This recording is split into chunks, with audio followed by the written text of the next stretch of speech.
Welcome. Today we will learn about Queen Elizabeth I by having a look at some of her portraits. During the course of her reign, she became a public icon.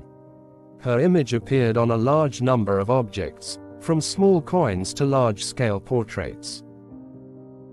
These images were carefully designed, and served as a tool to manipulate the public image of the Queen. During her reign, Elizabeth oversaw a period of great cultural and economic growth, and she is remembered as one of England's greatest monarchs.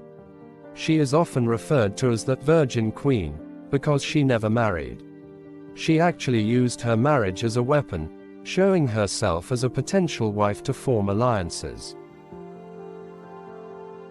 Her parents were King Henry VIII and Anne Boleyn. Elizabeth I was meant to be a boy.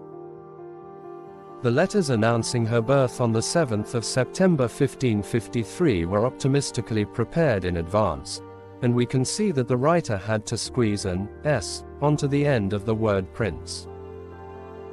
As a woman, nobody expected Elizabeth to become queen. She was declared illegitimate and excluded from the succession. However, she took the throne in 1558 following the deaths of her childless siblings, and artists attempted to represent and define this unprecedented monarch. Elizabeth was highly conscious of the power of visual representation, and she commissioned numerous portraits of herself to carefully cultivate her public image. This was probably the first portrait of the Queen, when she was still a princess, and when she was still expected to enter into marriage to form alliances. It conveys her beauty, dignity, gentleness and learning. Her femininity is emphasized to allude to her potential as an attractive bride. This, however, posed a problem when she became queen. In Tudor society, women were deemed weaker than men. They were not destined to rule, but to be ruled by their fathers, brothers and husbands. We will see how in the later portraits Elizabeth is made to appear almost masculine. This was a conscious strategy to legitimize her as ruler.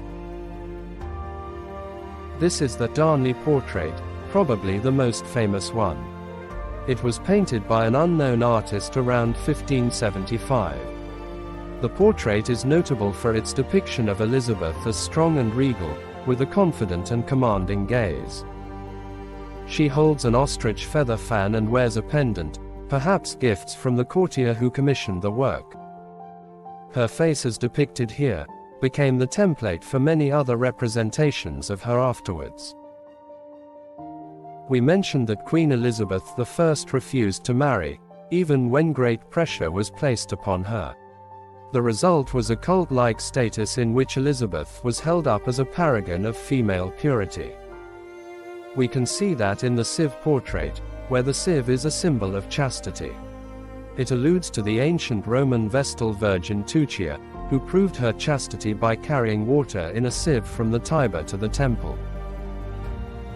The globe on the right refers to England's imperial ambitions, and above it we catch sight of the person who probably commissioned this portrait, Sir Christopher Hatton.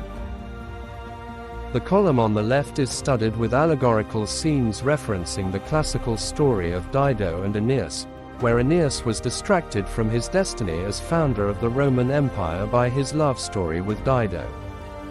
Here again, androgyny lurks under the surface, as Elizabeth is identified not with the doomed lover Dido, but the masculine founder of Rome, Aeneas. This is the iconic Armada portrait. It commemorates the most famous conflict of Elizabeth I's reign, the failed invasion of England by the Spanish Armada in summer 1588.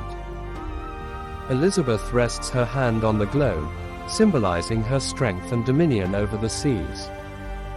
On either side of her head there are two windows. Through the left the Armada approaches, to the right it is scattered and sinking under stormy skies. The Queen, in the middle of the two scenes, personifies the successful defeat of the invaders. In the final decade of her reign, Elizabeth's portraiture transforms her into England's almost divine savior. In the Ditchley portrait, Elizabeth is represented at roughly life-size, but within the realm of the portrait she is a giantess, standing on the globe. Around her the sky changes from pale blue to stormy navy, as if she could control the elements with a flick of her fan. Notice how the storm is behind her, while she's looking at the sunny sky in front of her. This is to show how England positively changed during her reign. This is probably the last portrait of Queen Elizabeth I. It was made around 1595, and it is an image that would almost certainly have been disapproved. This version of the Queen is rather more factual than idealized. It clearly shows the process of aging, but still, she is graceful and composed, just like the early portraits we saw. Her reign was known as the Golden Age, and it lasted almost 45 years, during which she established Protestantism in England, maintained peace inside her previously divided country, and created an environment where the arts flourished. She will always be remembered as one of the greatest monarchs the country has ever had. So, what do you like about Queen Elizabeth I? Leave a comment.